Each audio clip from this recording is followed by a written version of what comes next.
Gostaria de compartilhar com vocês algo que aconteceu comigo há umas 4 semanas atrás. Eu fui convidado para ser padrinho de uma criança em Brasília, filho de um primo meu. E desde então eu me preparei bastante, eu orei bastante para que Deus me mostrasse uma palavra ideal para que eu lesse para essa criança no dia desse evento especial, que seria o batismo da criança. Eles são de família, todos eles são católicos. Na realidade, toda a minha família é uma família criada nas bases da Igreja Católica, inclusive eu era também, mas mesmo assim aceitei o convite de coração e fui, me desloquei, né, para Brasília para poder batizar essa criança. Chegando em Brasília, tivemos o evento do batizado. Tivemos batizado no domingo de manhã.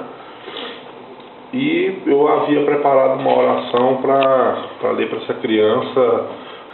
Chegando na casa, onde iria ter uma comemoração, começou os impedimentos, né? E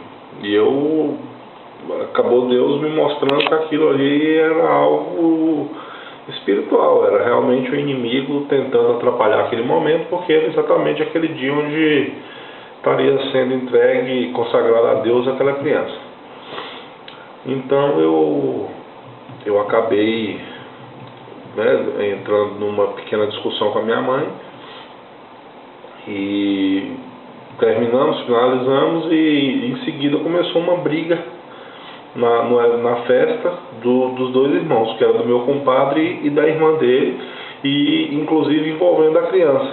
E naquele exato momento, quando envolveu a criança, Deus me mostrou que aquilo era realmente o inimigo, que não estava satisfeito porque estava sendo consagrada a criança a Deus. E estava reunido em torno de umas 30 pessoas da família, coisa que nunca havia acontecido antes.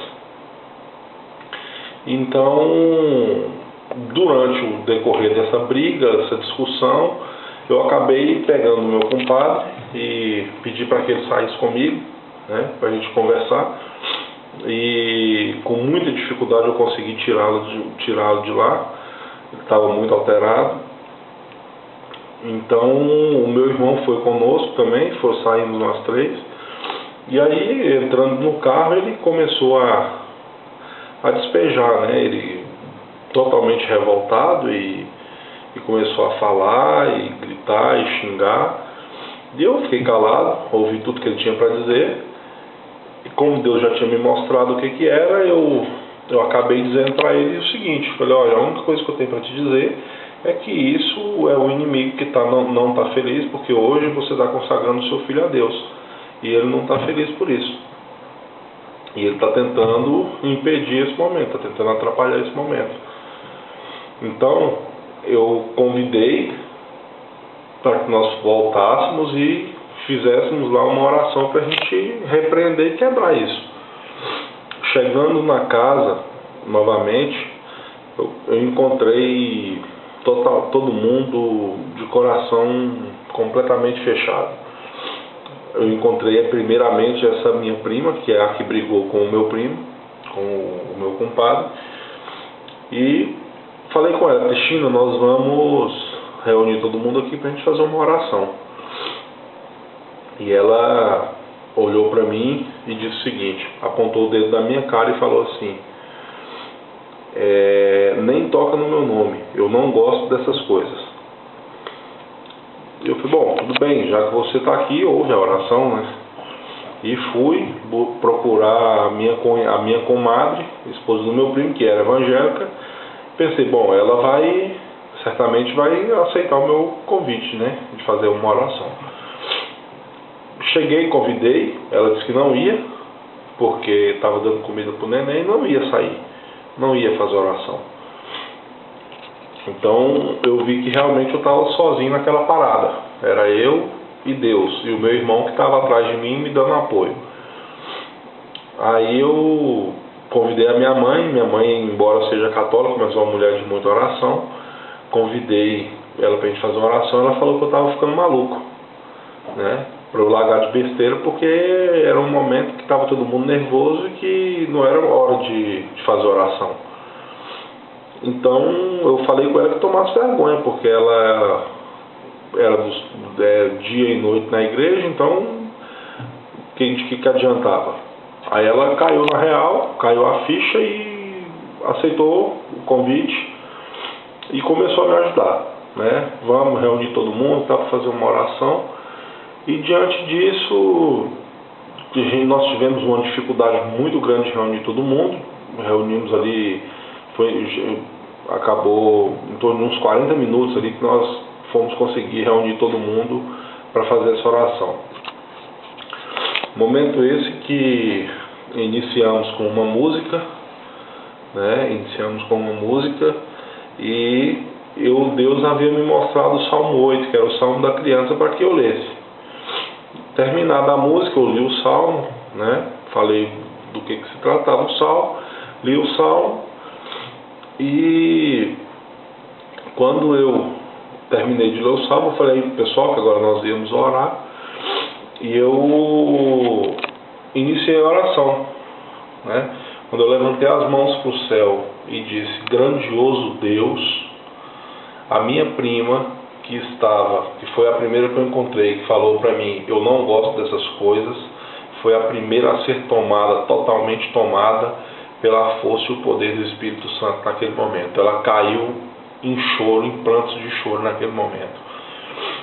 E eu continuei minha oração de repreensão, totalmente de repreensão ao inimigo, né, dizendo que o inimigo estava tentando atrapalhar aquele momento de consagração, aquele momento de alegria, de reunião de família, né? E quando eu finalizei a oração, que eu abri os meus olhos, eu me deparei com uma cena que eu não acreditei. Estava todo mundo, sem exceção, completamente tomado pelo poder do Espírito Santo naquele momento, naquele lugar.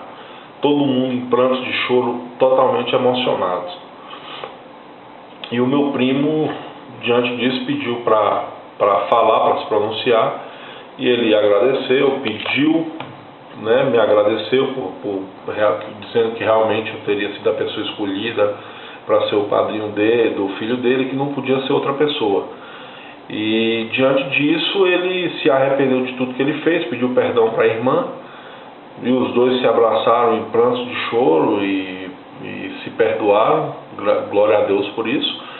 E o pai dele pediu para falar também e agradeceu bastante por ter acontecido isso, e aí de fato a festa tomou um outro rumo, né? Tomou uma outra linha de comemoração, porque ali o Senhor já estava presente naquele momento. Mas o melhor de tudo vem agora. Passados uns 4 dias, eu já estava em Florianópolis, de volta à minha casa, e o meu primo me ligou, me mandou uma mensagem pelo WhatsApp, dizendo que realmente ele não poderia ter escolhido um padrinho melhor para o filho dele, que realmente eu era um líder enviado por Deus, e que ele tinha muita coisa para me contar, mas tinha que falar pessoalmente.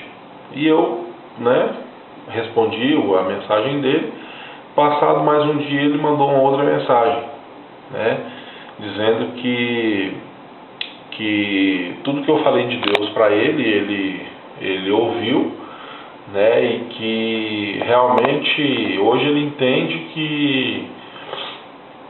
que a gente, né, ao invés de buscar Deus, buscaria outras coisas que não nos favorecem em nada na vida, né. Só que o meu primo, ele gosta de fumar uma maconha, né, sempre ele gosta de fumar uma maconha, e eu acabei, né, ligando para ele para saber do que se tratava todas as mensagens que ele estava me mandando. E ele me respondeu o seguinte: depois que você falou do amor de Deus para mim, tem 4 dias que eu tento acender um cigarro de maconha e não consigo acender. Eu começo a chorar, eu lembro de tudo que você falou de Deus para mim e começo a chorar e não consigo acender um cigarro de maconha. E eu, né, glória a Deus por isso, César, que bom, né? dando força para ele a respeito, mas ele voltou a repetir: Frederico, você não está entendendo, eu não consigo acender a maconha. Eu cheguei a ponto de tentar acender dentro do meu escritório. Ele é advogado, o pai dele é procurador, e aí Deus tocou no coração dele para que ele fosse na igreja, né? E ele, após ter tentado acender a maconha no escritório e não conseguiu, ele foi para a igreja. Foi para a porta da igreja, sentou com a maconha na mão, começou a chorar, né, chorando bastante, e acabou entrando, participando de uma oração que estava ocorrendo naquela tarde. E dali em diante ele saiu, jogou a maconha dele fora e não voltou mais a fumar, né? Glória a Deus por isso. Eu estive hoje, né, segunda-feira, ontem, segunda-feira, estive com ele no aeroporto em Brasília, né? Eu estou em Rondônia novamente, por isso estou dando esse testemunho gravado, mas estive na segunda com ele, dia 14, em Brasília, e ele confirmou para mim que não conseguiu mais fumar maconha. Ele parou totalmente, está liberto. Deus libertou ele desse vício, glória a Deus por isso. E é isso que eu tenho a compartilhar com vocês, meus irmãos. E peço que tenham fé, sigam sempre com fé no objetivo, no propósito de Deus. Deus mudou a minha vida, vai mudar a vida de todos vocês. Tenham fé. Um abraço e tenham uma boa noite a todos.